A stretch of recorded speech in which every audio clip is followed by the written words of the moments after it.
کوئی شوگر کی پٹی بھی باندھ نہیں تھا. حضرت ایوب 18 سال بیمار رہے. زوجہ کہنے لگی دعا کر لو, تو آپ فرمانے لگے بی بی سے کہ صحت کتنی دیر رہی؟ اس نے کہا 60 سال. تو آپ فرمانے لگے ذرا بیماری کو بھی 60 سال گزر لینے دو, پھر دعا بھی کر لیں. یہ دعا کی, اللہ یہ لفظ کہے, اللہ نے صحت دے دی, تندرستی آ گئی. ایک دن گھر میں بیٹھے بیٹھے زوجہ کہنے لگی کہ ایوب یہ بتاؤ دکھ اچھے کہ سکھ؟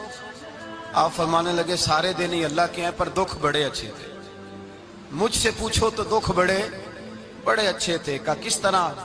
حضرت ایوب فرمانے لگے جب میں بیمار تھا تو 24 گھنٹے میں ایک دفعہ میرا رب میرا حال پوچھا کرتا تھا. ایک دفعہ میرا اللہ پوچھتا تھا ایوب تیرا حال کیا ہے؟ فرماتے ہیں 12 گھنٹے تو لذت ہی رہتی تھی کہ میرے رب نے میرا حال پوچھ لیا ہے, اور اگلے 12 گھنٹے میں انتظار کرتا تھا مالک حال دوبارہ کب پوچھے گا. فرمانے لگے اب صحت تو ہو گئی ہے, پر اب میرا رب میرا حال تو نہیں نہ پوچھتا. بھائی مشکلات جو ہوتی ہیں وہ تو تجھے سجا دیتی ہیں, سوار دیتی ہیں. تجھے یاد آتا ہے کوئی اپنا, جب تجھے درد ہوتی ہے نا, تکلیف ہوتی ہے, پھر تیرا دل کرتا ہے کوئی کندھا ملے جہاں میں سر رکھ کے رہوں. پھر اسی لیے تو کسی درویش سے کسی نے پوچھا تھا اپنا کون ہوتا ہے؟ تو کہا جو تجھے دکھ کے وقت یاد آئے وہ تیرا اپنا ہے. جو تجھے عین آزمائش کے وقت یاد آئے اور تجھے اس کا نمبر فوراً تیرے موبائل پہ چلنے لگے, وہ تیرا اپنا سجن ہے جس کو تو دکھ کے وقت یاد کرے. تو بھائی مشکلات کے بعد جو اللہ آسانی دیتا ہے. حضرت ابراہیم کو آگ میں بھی پھینکا گیا, حضرت ابراہیم علیہ السلام کو ستایا بھی گیا, نکالا بھی گیا, لیکن جب ان مشکلات سے گزرے تو میرا رب فرماتا ہے وَإِذِ ابْتَلَىٰ إِبْرَاهِيمَ رَبُّهُ بِكَلِمَاتٍ فَأَتَمَّهُنَّ قَالَ إِنِّي جَاعِلُكَ لِلنَّاسِ إِمَامًا. کہا جب ابراہیم پورے اترے تو پھر ہم نے انہیں امام بنا دیا. یا اللہ کس طرح کی امامت دی؟ فرمایا میں نے اتنی اعلیٰ شان عطا کی ہے کہ اپنے لاڈلے رسول کو جناب ابراہیم کی نسل میں پیدا فرما دیا ہے.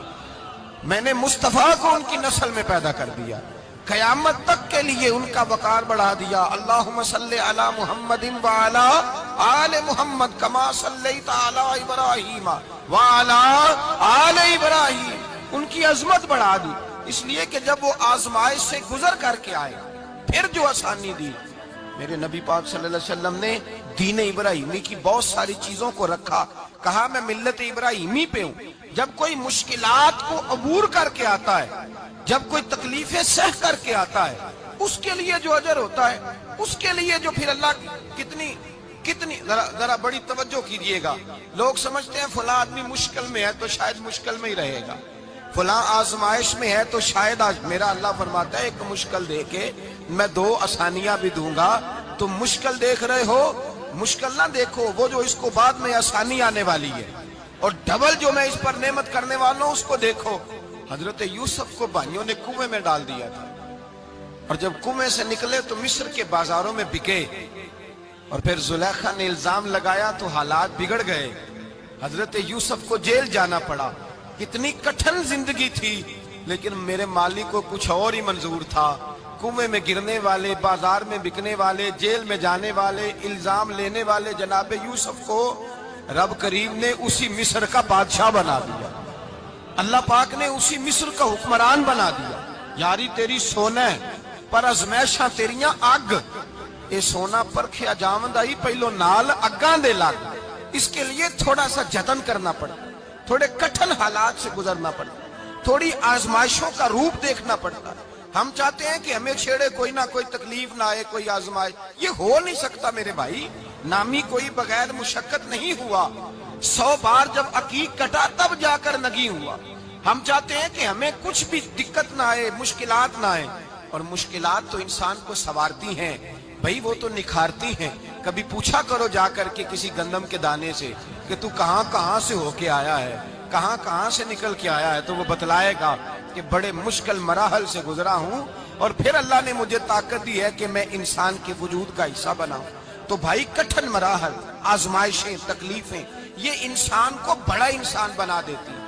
یہ اس کے لیے ترقیوں کا پیش خیمہ ہوتی ہیں. ہمارے جوان پریشان ہو جاتے ہیں, عورتیں خاص کر کے اس بات پہ توجہ کریں, وہ بڑی جلدی غم لے جاتی ہیں. وہ کہتی ہیں جانے میرا کچھ ہوگا ہی نہیں, جانے میرا کچھ ہو ہی نہیں سکتا. میرے بھائی درجنوں اور بیسیوں لوگ ایسے ہیں جن کی اولادیں نہیں تھی لیکن نام ان کا ان سے بھی زیادہ ہے جو بڑے بڑے صاحب اولاد. حضرت خواجہ معین الدین اجمیری کو جانتے ہیں آپ لوگ؟ نہیں، جو جانتے ہیں وہ بولے جانتے ہیں جی؟ لو جی، کافی سارے جانتے ہیں، تھوڑے جی رہ گئے نا۔ جانتے ہیں نا خواجہ صاحب کو؟ ان کے کسی بیٹے کو جانتے ہوں؟ نہیں جانتے، نہیں جانتے، نہیں جانتے آپ ان کے بیٹے کو۔ حضرت خواجہ معین الدین اجمیری رحمت اللہ تعالی علیہ کے بیٹے کو نہیں جانتے، لیکن ویسے آپ ہندوستان میں کسی آدمی کو چھیڑ کے دیکھیں، وہ کہے گا میں خواجہ صاحب کا روحانی بیٹا ہوں، میں اولاد۔ حضرت غوث اعظم رضی اللہ تعالیٰ عنہ کی اولاد کو کم لوگ جانتے ہیں، لیکن آپ ویسے کسی کو پوچھ کے دیکھیں 11ویں والا پیر کون ہوتا ہے، ہر آدمی ہاتھ اٹھا کے بتائے گا خدا کے فضل سے ہم پر ہے سایہ غوث اعظم کا، ہمیں دونوں جہاں میں ہے سہارا غوث اعظم۔ لوگ جھوم کے بتلائیں۔ میرے بھائی، یہاں لوگ پریشان ہو جاتے ہیں کہ اولاد ہوگی تو یہ ہوگا، فلاں ہوگا تو یہ ہوگا۔ بھائی ایسی کوئی بات نہیں۔ میرے پاس پیسے ہوتے تو میرا ابا بیماری سے فوت نہ ہوتا۔ جو مالدار ہوتے ہیں تو کیا وہ بچ جاتے ہیں؟ حضرت اسرائیل انہیں چھوڑ جاتے ہیں؟ او خدا کے بندے، تو کیسی بات کر رہا ہے؟ یاد رکھ، یہ جو آزمائشیں ہوتی ہیں، یہ جو تکلیفیں ہوتی ہیں، یہ جو تھوڑے سے مشکل حالات ہوتے ہیں۔ حضرت یونس علیہ السلام کی دوستی ہوگی حضرت جبریل امین سے، جناب جبریل ملنے آئے۔ حضرت یونس علیہ السلام فرمانے لگے جبریل میرا دل کرتا ہے مجھے اس بندے کی ملاقات کرا جو اللہ کا سب سے زیادہ عبادت گزار بندہ ہے۔ حضرت جبریل امین لے گئے دور دور فلسطین کے علاقے میں، اور لے جا کر ایک بندے سے ملاقات کرائی جس کی دونوں آنکھیں بھی کوئی نہیں تھی، دونوں بازو بھی کوئی نہیں تھی، دونوں پیر بھی کوئی نہیں تھی، اور اس بندے کی زبان پر لفظ بڑا کیا جاری تھے، یا اللہ تیرا شکر ہے، یا اللہ تیرا، بول کے کہیے یا اللہ تیرا، اے اللہ تیرا شکر ہے۔ شکر شکر کر رہا تھا۔ حضرت جناب سیدنا یونس علیہ السلام کہنے لگے میں نے تجھے عبادت گزار کو ملانے کو کہا تھا، تو کہاں لے آیا؟ حضرت جبریل کہنے لگے یا یونس، یہ ہر چیز جانے کے باوجود اپنے رب کی رضا پہ راضی ہے۔ اس وقت دنیا میں نبیوں کے بعد جس سے اللہ سب سے زیادہ پیار کر رہا ہے وہ یہی بندہ ہے۔ یہ اپنے رب کی رضا پہ راضی ہے۔ اے تن میرا کنگی ہووے تے میں زلف سجن دی باواں، تے پوش میرے دی جتی بن جائے تے میں یار دی قدمی آواں۔ مارو مارو مینو مار مکاؤ، کوئی عذر نہ پیش لے آواں، تے جے سونا ہی میرے دکھ وچ راضی، جے سونا ہی میرے دکھ وچ راضی، جے سونا ہی میرے دکھ وچ راضی، تے میں سکھ نو چلے ڈاواں۔ مالک ہی جب اس حال میں راضی ہے تو بس ٹھیک ہو گیا، ٹھیک ہو گیا۔